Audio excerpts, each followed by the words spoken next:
teman-teman semua, selamat datang di podcast hari ini. Kita akan membahas topik yang sangat penting di dunia pendidikan, yaitu konsep dasar pembelajaran literasi di sekolah dasar. Nah, di episode ini kita akan berbagi tentang metode dan teknik pembelajaran literasi yang efektif di sekolah dasar.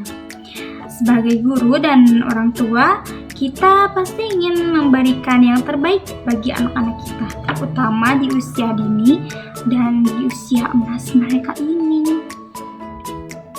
Sebelum melanjutkan ke pembahasan metode dan teknik, coba teman-teman di sini apakah ada yang tahu apa itu literasi? Simak video selanjutnya ya.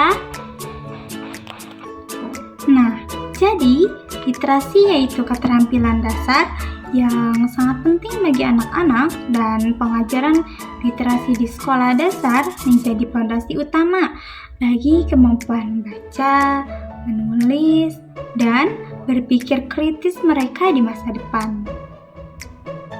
Nah, jadi sekarang teman-teman udah tahu kan apa itu literasi.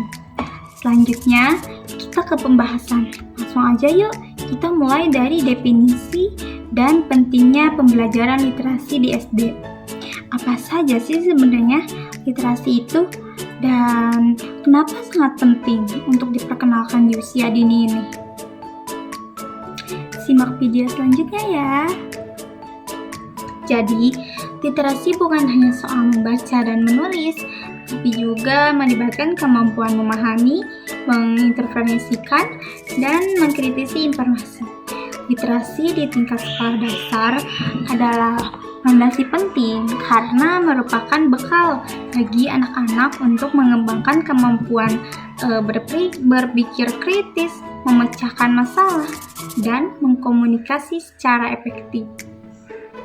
Jadi, sangat benar bukan kalau literasi tidak dipupuk sejak dini, nanti bisa berdampak pada kemampuan akademik anak ke jenjang yang lebih tinggi, karena metode pembelajaran yang tepat sangat penting untuk membantu anak-anak belajar secara efektif. Oke, sekarang kita masuk ke metode pembelajaran literasi. Ada beberapa metode yang sering digunakan di SD. Ya, salah satunya adalah metode membaca bersama atau shared reading. Ini adalah metode di mana guru membaca teks bersama siswa dan siswa mengikuti dengan memperhatikan kata demi kata. Menarik kan? Metode ini membantu anak-anak melihat dan mendengar kata-kata yang diucapkan sehingga mereka dapat menghubungkan bunyi dengan teks yang tertulis, dan juga sangat membantu untuk anak-anak yang baru belajar membaca loh teman-teman. Ternyata masih ada loh teman-teman, yaitu metode fonik yang menekankan pada hubungan antara huruf dan suara. Ini juga bagus untuk anak-anak yang masih mengenal huruf.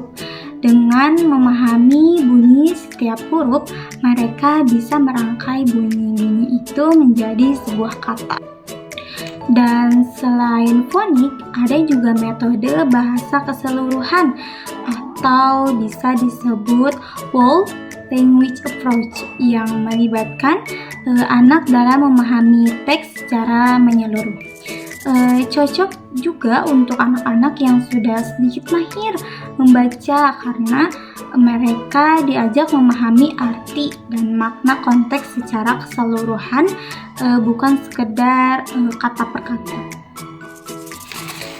Jadi contohnya seperti bisa membaca buku cerita sendiri, buku cerita bergambar. Nah, sekarang kita masuk ke teknik yang dapat membantu implementasi metode-metode yang tadi. Salah satunya yaitu teknik bercerita atau storytelling. Guru bisa menceritakan atau mendongeng, kemudian mengajak siswa mendiskusikan isi cerita tersebut. membantu anak-anak memahami alur cerita, karakter cerita, pesan dan moral dalam cerita. Bener banget kan apa yang tadi saya sampaikan? Dengan teknik storytelling, anak juga belajar untuk mendengarkan dan mengembangkan imajinasi mereka. Selain itu, ada juga teknik bermain peran, atau role play. Misalnya, setelah membaca cerita, anak-anak bisa memainkan peran dari cerita tersebut. Ini membuat mereka lebih memahami karakter dan jalan ceritanya. Sangat mudah bukan? Seru juga ya. Dengan teknik-teknik ini, pembelajaran literasi jadi tidak membosankan teman-teman dan lebih menyenangkan bagi siswa. Mereka jadi lebih aktif dan terlibat dalam proses pembelajaran. Dan untuk guru yang sedang mendengarkan video ini, ada beberapa tips nih dari aku untuk membuat pembelajaran literasi menjadi lebih efektif. Yang pertama, yaitu penting banget buat mengadaptasi metode dan teknik sesuai dengan kebutuhan siswa. Setiap anak pasti beda-beda kan teman-teman? Nah, kalau bisa, kita sebaiknya membuat suasana kelas yang lebih nyaman dan mendukung. Misalnya, menyediakan pojok baca di kelas, di mana anak-anak bisa membaca buku dengan tenang dan nyaman. Jadi, tidak ada kegaduhan dengan kelas-kelas lainnya. Dan yang tidak kalah penting, jadilah contoh guru yang suka membaca. Biasanya bisa menularkan kebiasaan tersebut kepada siswa. Jadi, kalau anak melihat gurunya sering membaca dan menulis, mereka jadi termotivasi untuk melakukan hal yang sama, teman-teman. Jadi, kalian juga harus sering-sering membaca, terutama guru-guru nih yang suka mengajarkan anak-anaknya harus mencontoh yang baik ya. Yang terakhir nih teman-teman, penting juga untuk memberikan apresiasi pada setiap usaha siswa meskipun kecil. Misalnya memberikan pujian untuk memberikan bintang penghargaan pada mereka yang berhasil menyelesaikan buku. Ini akan menumbuhkan rasa percaya diri dan ketertarikan mereka terhadap literasi. Begitu teman-teman. Nah, jadi literasi di sekolah dasar sangatlah penting untuk mendukung kemampuan belajar dan mengembangkan keterampilan anak di masa depan.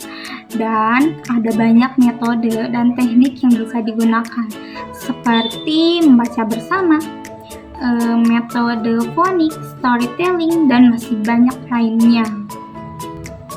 Jadi, dengan metode yang tepat dan suasana kelas yang mendukung, pembelajaran literasi bisa menjadi kegiatan yang sangat menyenangkan dan bermanfaat bagi siswa.